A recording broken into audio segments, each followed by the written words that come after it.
All right, so Doug Kobold, not everybody may know Doug because he's from Sacramento County before, so maybe hasn't been to NCRA before. Yay! He's a recycling update virgin, and he's here to tell us about the Senate Bill 212 and the DHCS. See again with the acronyms. This is specifically about the unwanted medications and needles. So, blue button advances. Right. Talk into the microphone and keep your eye on David. All right. And I'll talk about the presentations after you. Okay, thank you.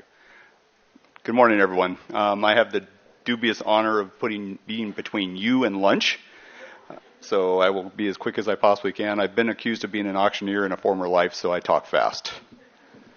Okay, as Rebecca mentioned, I'm going to be talking on two subjects. Hopefully I'll get through both of them. I'm going to go pretty quick. I got 26 slides. Didn't realize I only had 10 minutes, so we're going to speed through this.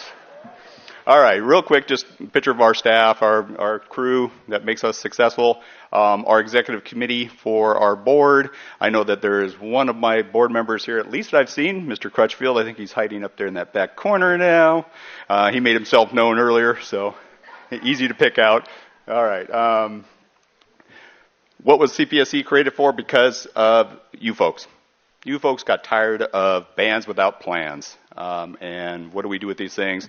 Local governments were stuck with all the high costs of getting rid of the unwanted, unusable, unrecyclable materials. And so we came in and were created to start dealing with these things at the legislative level and the local level. So our new website will be deployed any time now, just to dress up, so look for that. But we still have our old website up, so there's still lots of information on there. So I wanted to talk real quick about different types of stewardship, so I'm not going to spend a lot of time on this. There's product stewardship and extended producer responsibility. Primarily the difference between them is the involvement of the manufacturers. How much involvement, how much money, how much of their financial stake is in their products they're creating. You heard Kristen mention about the iPads and how getting those batteries out. Imagine if Apple had to pay for the deconstruction of those iPads. My iPhone I have on me right now, if that battery goes bad, I have to toss the whole thing. Isn't that ridiculous? How long ago did we have batteries that you could just pull out real quick and pop a new battery in when it went bad and your phone was still good? It's designed for obsolescence. So what we're there to do is try and get the manufacturers start shouldering part of the burden that they've placed on us so that they design greener, design for repairability, reusability, and recyclability. Okay, true EPR, just a quick list here. You're going to get this presentation afterwards, so I'm not going to spend a lot of time on these, but you can see where the different programs in California, these are California laws that have been passed, and where they fall in the spectrum of EPR and product stewardship. Okay, SB 212, this is what you wanted to hear about. So, SB 212 was signed by the governor on September 30th of 2018. It had almost unanimous support in the assembly, almost 100% support, which is just unreal to get that, and it had 100% support in the Senate. This was across the aisle approval. Amazing that you could get that from a producer responsibility bill for the pharmaceutical industry to put the onus on them to provide a service to us as the consumers. So what does SB 212 do? It's going to provide, it's going to require the pharmaceutical industry to provide convenient collection in pharmacies throughout the state, a minimum of 50,000, one bin for every 50,000 people, or in counties with less than 50,000 people, a minimum of 5 bins, and if they can't meet the 5 bins, then they have to have 15% of the chain pharmacies providing collection receptacles. There will be some mail-back options as well, but primarily it's just the convenience of getting it out. So just in Sacramento County alone, since I'm very familiar with that jurisdiction, there's 240 pharmacies in Sacramento County alone. Now, spread that statewide. It's just an enormous number of pharmacies. Also, there's a Sharps take-back. So the facilities, the MRFs that have been dealing with Sharps problems coming down their lines, getting needle sticks. So our solid waste workers, our sanitation workers are all getting exposed to risks of getting stuck by needles. So part of this bill is going to require the Sharps manufacturers to provide a safe return container at their cost, not at yours. So at time of purchase. So now we can start seeing these things come in. And we didn't want to let the Sharps companies completely off the hook, so we made sure that for the ones that are going to end up at the HHW facilities anyway, local government's going to get their costs covered to transport and dispose of those things, so that they don't just get off the hook. All right. Also, one more quick thing is there's a preemption measure in there. We fight preemption everywhere we can. We had to settle on this. This was a negotiated deal with Pharma and Sharps, and so there are 9 counties in the state that have ordinances for either pharmaceuticals and Sharps or just pharmaceutical take back, and so they've been grandfathered in. We unfortunately had Tama County be one of those victims of the preemption, but they knew that going in when they passed their ordinance, and so they actually passed in July of 18, and we agreed on April of 18 as the cutoff point for that. So, but for the most part, we're there, and we've got a state program. Okay, a little bit on the timeline of this. So it's going to take, CalRecycle has till January 1 of 2021 to promulgate regs. I'll talk about that real quick here in a few minutes about where we are in the regulation process. But then once you get the regulations process, then there's time for the manufacturers to select their stewardship organization, get the product stewardship plan in, and then get it approved. A lot of back and forth. Best case scenario, we're going to start seeing implementation in March of 2022 with full implementation by June of 2022. That's if everything goes well. So that's a bit of time between now and then. 3.5 years from January.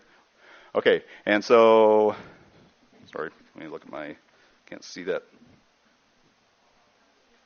Yes, okay, thank you. Okay, so what can you guys do in the meantime? Because that's a long time. You can do nothing and wait for SB 212 to take effect. That's an easy one. You can create some voluntary programs, because one of the things about the law, SB 212, you cannot now pass an ordinance that requires the pharmaceutical companies to pay for the program, because they are already required under state law to do that in the plan that's already in place with SB 212. But that doesn't mean you can't ask the pharmacies to start placing bins. It doesn't mean that you can't require them. If they don't want to do it willingly, maybe you've got the political will to do it mandatory. So try it out, feel it out, see what happens. Funding. Who's going to pay for this program? Now, this program works out to about 0.13 or 13 cents per $100 prescription. It is not an expensive program. So you should be able to find money for it. I have a quick case study in here that'll tell you, kind of give you an idea what the cost would be. So, and CPSC is constantly looking for opportunities to fund these programs wherever we can. We actually won a grant in November of 18, which I'll talk about briefly if Rebecca doesn't shut me down early. And so I can go over that and what that grant is, but you see it up here. Okay, so just want to go over the rules or what's going on with CalRecycle right now with their update on the regulations. And since I can't see that, I'm going to turn to my cheat sheet here. So there's already one workshop, January 30th, to start the informal regulation process. You can see the number of stakeholders. There was about 60 or 70 stakeholders in there, because the first 3 articles they wanted to cover had a lot of questions for CalRecycle. CalRecycle is asking, how do we approach this, that, and the other thing from the law? So that when they're promulgating the regulations, that they're doing that as quickly and as efficiently as they possibly can, because they have 2 years to get this done. Okay, then they had another workshop in February, late February, to cover the remaining questions they had, and you can see that the attendance dropped significantly. So obviously those first 3 articles were very important to stakeholders, or they just figured out that this is going to come through and they don't need to really do much attention to it, so pay too much attention to it. Finally, there's going to be 2 more workshops that are scheduled right now by CalRecycle, May 17th and June 17th. These are webinars as well, so please, I encourage you to listen in if nothing else. If you have questions, please ask. If you have any questions, contact us, CPSC. We are there. This was our bill, sponsored through Senator Jackson and Senator Allen and Senator Allen and Gray. So make sure that if you don't feel you can ask that question, throw it through CPSC. We'll make sure it gets answered. Okay, a little bit of a timeline quickly on that, on what CalRecycle is seeing. This is right from CalRecycle. They're showing that they're going to be getting the plan somewhere around June 1 of 2021, and then they have 270 days to approve. another timeline just giving the full spectrum. So they figure roughly about in fiscal year 22-23, that's when the fees are going to be started to be paid into the agencies and so on. So there's that kind of timeline that CalRecycle is laying out there for getting these things done. All right, I promised a case study, so I just want to give you an idea of the costs. Here comes Rebecca. Okay, so long and short of it, $150,000 to get these bins set up, another roughly $500,000 per year to service the bins on an assumed frequency until SB 212 comes into full effect. So who's going to want to pay for that? That's where it comes to you guys. If you can find funding, check your haulers, see if they're willing to finance this. We're going to continue to find financing wherever we can. And then hopefully we can get this done and keep these bins rolling. So very quickly, I'm going to go through the DHCS. Well, Rebecca's standing right behind me. So $3 million over 2 years. It's part of a $140 million grant that for the entire state. The grant actually ends on September 30th, 2020. This is where my concern is we get the pharmacies online to take bins. Who's going to fund the disposal, transportation disposal after September 30th of 2020? That's where we need your help. We got to find that stopgap funding until roughly, like I said, June of 2022, about 18 months or so. And pharmacies are going to be a little more reluctant to take that on if they don't know that there's some kind of backstop funding to help them to shoulder that period of time. Oh, yeah, she says stockpile it. That's a good idea. All right. Very quickly, dashboard. This is what we're going to be using to help us to assign pharmacies. We're going to actually prioritize. This is what I wanted to get to. This is a heat map for CDPH. The red is the number of overdoses, deaths per 100,000 people. Note the counties that are in red and orange. Furthermore, I took Humboldt County and went specific to them. So that last heat map, the red was 30 per 100,000, was the deep red. Now you look at Humboldt County and specifically, you look at the red there. That's 300 people per 100,000. That's how dense it is in that county's in those zip codes. So these are the type of things we're going to be looking at as we assign bins out, because we're going to do 270 plus bins throughout the state to try and get a handle on the opioid crisis and give some options for the consumers. So funny, when I overlaid this on Google Maps, it's not in the urban areas where you would have thought, like in Humboldt County, Eureka, Arcata. That's not where it is. It's out there in the sticks. And so that's where you can kind of make sense. You've got 300 people per 100,000, and that's probably pretty accurate. So we're going to be implementing Don't Rush to Flush into this program. Don't Rush to Flush has been around for a long time. CPSC created Don't Rush to Flush. It gives you an option to see where the bin is close to you, either if it's in the 9 counties with ordinances or if it is bins that we put out in other counties through other types of programs. So keep an eye on that. This is what the bins are going to look like. We've got signage going on these new bins, these 270 plus bins. So that's kind of what that would look like. What can you do to help? Partner up with us. We're always there to help. You can get your own programs going.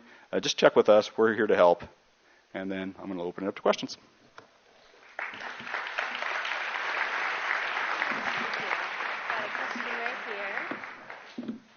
No, don't start. Don't start until you have the microphone. Hi, Doug. Can you speak a bit about the role that those grandfathered local governments played in terms of the ordinances that they passed in the passage of this? Oh, absolutely. Thank you for that question. Excellent question. So we have Alameda County to thank. Folks from Alameda County that are in this room, thank you very much. For those of you who don't know, Alameda was the first one to pass the ordinance, and then they, of course, got challenged by pharmaceutical industry, took it to the Supreme Court, where the Supreme Court made the final decision not to hear their appeal, and that settled it forever, that we could actually pass these ordinances. And so San Francisco was the next one to go, also with Cook County up in Washington about the same time. And so San Francisco saw the writing on the wall. They realized that Alameda was likely to prevail at the Supreme Court, and so they went ahead and passed their ordinance. And then a whole bunch of counties came in and followed behind that. So we got the 9 counties, San Luis, Santa Cruz, and then several of the Bay Area counties, all coming together to make sure that the program was getting implemented. What was really wonderful about this, you got 9 different ordinances. And this is what the pharmaceutical industry saw. They saw 9 different ordinances, 9 different plans, 9 different ways to do things. They said, we don't want to do this. They knew it was going to blow up. And I would also thank LA County. LA County was about to go. Now you've got one of the most populous counties in the state saying, we're going to do an ordinance that's going to make you pay for this, and you're going to do it under our terms. All those counties drove the pharmaceutical industry to the table to negotiate with CPSC and the authors to come out with SB 212. I think we should stop there. We need to go to lunch.